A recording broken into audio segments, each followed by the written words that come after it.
জয় মা দুষ্টুমি জয় মা।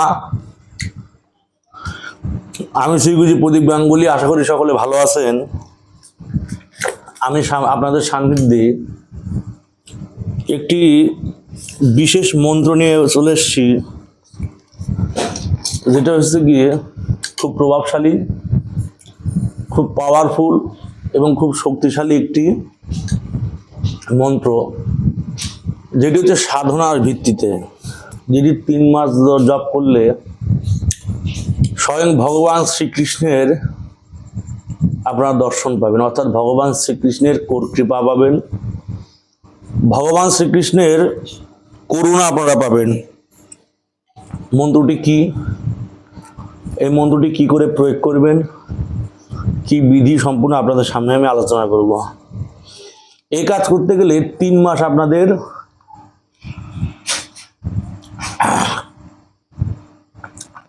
তিনটি মাস নিরামিষ খেয়ে থাকতে পারেন। 3টি মাস আপনারা আমিষ জাতীয় কোনো খাদ্য গ্রহণ করতে পারবেন না।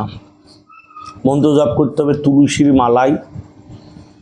তুলসীর জপের মালায় আপনার এই সাধন মন্ত্রটা জপ করতে হবে।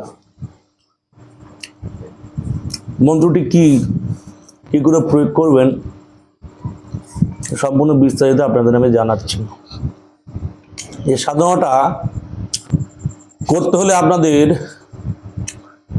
সামনে হচ্ছে জন্মাষ্টমী থেকে শুরু করতে পারেন, বা যে কোনো মাসের কৃষ্ণপক্ষের দ্বাদশী তিথি থেকে আপনি এই সাধনা শুরু করতে পারেন। যে কোনো মাসে কৃষ্ণপক্ষের দ্বাদশী তিথি থেকে সাধনা শুরু করবেন। সাধনা শুরু করার জন্য বিশেষ কিচ্ছু উপকরণ লাগবে না। সাত্ত্বিক আহার করতে হবে, সাত্ত্বিক ভোজন করতে হবে, মরা কাঠে শোয়া যাবে না এবং জুতো পায়ে দেওয়া যাবে না। এটা হচ্ছে মেন জিনিস। নিজে রান্না করবেন, নিজে খাবেন, মেয়ে ছেলে যাতে ছোঁয়া যাতে না থাকে। সাধনা করতে হবে তুলসীর মালায়। ঠাকুর ঘরে বসে করতে পারবেন, একটি রাধা গোবিন্দর সামনে বিগ্রহ রেখে, মৃন্ময়ী যুগল রূপ সামনে রেখে কাজ করতে পারবেন। এটি হলুদ রঙের একটি চুন্নি কাপড় বা হলুদ রঙের একটি কাপড় বিছিয়ে আপনি এই সাধনা শুরু করবেন। জপ করতে হবে ব্রহ্ম মুহূর্তে 2:45-এ উঠতে হবে। 2:45-এর আগে উঠে স্নান ধান করে আপনার আসনে বসে যেতে হবে। আপনার আসনে বসতে হবে ঠিক ব্রহ্ম মুহূর্তে আপনার উঠতে হবে, এবং ব্রহ্ম মুহূর্তে উঠে আপনার সাধনা শুরু করতে হবে। সাধনা করার জন্য উপকরণ হিসেবে তুলসীর মালা লাগবে, এবং গোবিন্দর ভোগের জন্য চাল, কলা, কাঁচা দুধ এবং কাঁচা সন্দেশ লাগবে। আপনি জপ তপ করলেন, করার পর সেই ভোগ আপনি নিজে ভক্ষণ করতে পারবেন। সকালবেলা নিত্যক্রিয়া সমাপন করবেন। করার পর পূর্ব দিকে মুখ করে ভগবানের হচ্ছে গিয়ে আসন সাজাবেন, ভগবান গোবিন্দের আসন সাজাবেন। আসন সাজিয়ে নিয়ে আপনি আপনার কাজে ব্রতী হবেন, আপনি আপনার সাধনার ব্রতী হবেন। প্রতিদিন ব্রহ্ম মুহূর্ত চলাকালীন সম্পূর্ণ ব্রহ্ম মুহূর্ত আপনার এই জপটা চালিয়ে দিতে হবে। যতক্ষণ ব্রহ্ম মুহূর্ত চলবে ততক্ষণ আপনার এই সাধনাটা চালিয়ে দিতে হবে। বিশেষ জপ সংখ্যা নেই যে আপনার 108 বার বা হচ্ছে গিয়ে 2 মালা, 10 মালা, 11 মালা, এটা বিশেষ কোনো জপ সংখ্যা নেই। আপনি ব্রহ্ম মুহূর্তে উঠবেন এবং ব্রহ্ম মুহূর্তে উঠে নিয়ে আপনি জপ শুরু করবেন, জপ চালু করবেন, এবং সেই জপ আপনার একেবারে ব্রহ্ম মুহূর্ত শেষ হওয়া পর্যন্ত 2:45 থেকে 5:10 পর্যন্ত ব্রহ্ম মুহূর্ত কাল থাকে, ব্রহ্মযোগ থাকে। সে ব্রহ্মযোগে আপনার 2:45 থেকে 5:10 পর্যন্ত প্রতিদিন এক আসনে বসে সাদা বসন পরে কপালে হচ্ছে কি সাদা চন্দনের টিপা দিয়ে 18 মোকামের হচ্ছে কি শুদ্ধি করে, দেহ শুদ্ধি করে, ভগবান শ্রীকৃষ্ণের প্রণাম মন্ত্রে প্রণাম করে তারপরে হচ্ছে কি এই বিশেষ মন্ত্র জপ করবেন তুলসী মালায়। আগে গুরুর বীজ ওং ওয়েং হ্রিং শ্রী গুরুবে নমঃ, ওং ওয়েং হ্রিং শ্রী গুরুবে নমঃ, ওং ওয়েং হ্রিং শ্রী গুরুবে নমঃ। তারপরে কৃষ্ণের বীজ মন্ত্র ক্লিং কৃষ্ণায় নমঃ। তারপরে রাধার বীজ মন্ত্র রাং রাধিকে নমঃ। এই কটা বীজ মন্ত্র রুদ্রাক্ষের মালায় এক মালা করে প্রথমে জপে নেবেন, বা যদি সম্ভব হয় হাতের কলে করে 10 কর জপে নেবেন। 1 2 3 4 5 6 7 8 9 10। 1 2 3 4 5 6 7 8 9 10। হাতের করে 10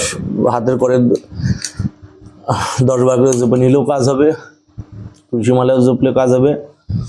তারপরে যে এই যে মন্ত্রটি, এই মন্ত্রটি সেই তুলসীর মালায়, জপের যে মালা হয় সেই জপের মালায় বসে পূর্ণ ধ্যানের সহিত ভগবানকে শ্বেত পুষ্প অর্ঘ্য নিবেদন করবেন, কপালে শ্বেত চন্দন পরিধান করবেন, সাদা বস্ত্র পরে সেলাইবিহীন জিনিস পরবেন, মানে এক কাপড় পরে সাধনায় বসতে হবে। একটা কাপড় পরবেন এবং একটা কাপড় হচ্ছে গলায় পেঁচাবেন, এবং 3টে মাস গলায় তুলসীর মালা ধারণ করতে হবে। আমার গলায় দেখবেন তুলসীর মালা ছিল, অনেক ভিডিও দেখবেন গলায় মোটা পরিমাণ তুলসী মালা ছিল। যেহেতু তামসিক ক্রিয়া করে, যে কারণে আমার গলায় সবসময় তুলসীর মালা থাকে না। এবার হচ্ছে গিয়ে মন্ত্র প্রসঙ্গে আছে। মন্ত্রটা হচ্ছে ওম ক্লিম কৃষ্ণায় গোবিন্দায় গোপীজন বল্লভায় স্বাহা। ওম ক্লিম কয়লয় দীর্ঘিম, ওম ক্লিম কৃষ্ণায় গোবিন্দায় গোপীজন বল্লভায় সাহা। কঠিন মন্ত্র। আপনি যখন জপ শুরু করবেন, আপনার মাথার, আমাদের এই মাথার পিছনে একটা গ্রন্থি আছে, একটা বিশেষ অস্থি আছে, যেটা অনেকটা শিবলিঙ্গের মতো। এইখানে চিন চিন চিন চিন চিন চিন চিন চিন করে একটি শক্তি সঞ্চার হবে। একবারে গুর্জাধার থেকে, মূলাধার থেকে একবার সহস্রার পর্যন্ত দেখবেন, একবারে বাতিন চক্ষু পর্যন্ত, ব্রহ্মচক্ষু ব্রহ্মনয়ন পর্যন্ত অলৌকিকভাবে আপনার হচ্ছে গিয়ে অলৌকিকভাবে সেই জিনিসের সঞ্চার হবে, সেই শক্তির সঞ্চার হবে, এবং ধীরে ধীরে শরীরে নানান শক্তি, নানান তেজ জন্মাবে। এবং এত প্রভাবশালী, এত পাওয়ারফুল একটি সাধনা, একটি মন্ত্র দিয়ে দিলাম, প্রয়োগ করবেন, অবশ্যই কাজ হবে। অবশ্যই ভগবান শ্রীকৃষ্ণের আনাগোনা, ভগবান শ্রীকৃষ্ণের নূপুরের ধ্বনি, ভগবান শ্রীকৃষ্ণের চরণের ধ্বনি, ভগবান শ্রীকৃষ্ণ চলাফেরা করবে, হাসবে, স্বপ্নের মধ্যে চাক্ষুষ তার দর্শন করবেন, এবং এইভাবে চলাকলা করতে করতে করতে ভগবানের কৃপা আপনি পাবেন। বহু পাওয়ারফুল, বহু শক্তিশালী একটি মন্ত্র, বহু শক্তিশালী একটি সাধনা, যেটি আপনাকে দিয়ে দিলাম, যেটি গুপ্ত এবং গুরুর ঘরের জিনিস। যে কটা বীজ বললাম, সে কটা বীজ কেউ দেবে না। দীক্ষা শিক্ষা যার হয়নি, যে হচ্ছে রীতিমতো হচ্ছে বৈষ্ণব না, তারা কিন্তু এই ধরনের বীজ বা এই মন্ত্র কিন্তু পায় না। ইউটিউব চ্যানেলে আমি দেওয়ার একটাই গুপ্ত জিনিস দেওয়া চলে না, দেওয়ার একটাই কারণ, অনেকে ভগবান শ্রীকৃষ্ণের ধ্যান করে জপ করে, কৃষ্ণের বীজ হচ্ছে কি ক্লিং, রাধার বীজ হচ্ছে রাং। যুগ্মভাবে তাদের যুগল উপাসনা করতে হয়, পুষ্প অর্ঘ্য দিতে হয়, পুজো করতে হয়, হৃদয় পদ্মে তাদের স্থাপন করতে হয়, নানান বিধভাবে তাদের মন্ত্রাদি জপ করতে করতে করতে করতে। তাছাড়া আছে 16, যেটা আছে 16 নাম 32 অক্ষর, যে কলিযুগের যে মূল মন্ত্র, হরে কৃষ্ণ কৃষ্ণ কৃষ্ণ হরে হরে, হরে রাম রাম রাম হরে হরে, এই মূল মন্ত্র মুখে সবসময় থাকবে। এই মূল মন্ত্র ছাড়া কলিযুগে কারোর উদ্ধার নেই। মরে গেলে হলেও এই নাম, মরেও এই নাম, বিয়ের সময় এই নাম, সব সময় নাম চলে। এই 16 নাম 32 অক্ষর মুখে থাকবে, এবং যে বীজ দিলাম সে করা বীজ আগে জপ করে নেবেন করমালায়। তার আগে আচমন, দেহ শুদ্ধ, মুখ শুদ্ধ, মুখাম শুদ্ধ, আসন শুদ্ধ, পঞ্চভূত শুদ্ধ সব করে নেবেন। করিলে তবে কাজে ব্রতী হবেন। অবশ্যই ভগবান শ্রীকৃষ্ণের কৃপা পাবেন। অবশ্যই ভগবান ব্রহ্মমূর্তিটা কাজ করবেন, অবশ্যই ভগবানের কৃপা পাবেন। বহুবার পরীক্ষিত জিনিস, বহু গুরু এবং বহু উচ্চপদস্থ, উচ্চ মার্গের সাধকেরা এই ধরনের সাধন ভজন করে। যারাই করেছে তারাই ভগবানের কৃপা পেয়েছে। জয় মা বিদ্যা সঞ্জীবনী, জয় মা। যেটি দিলাম অবশ্যই প্রয়োগ করবেন, অবশ্যই ভগবানের কৃপা পাবেন। জয় মা।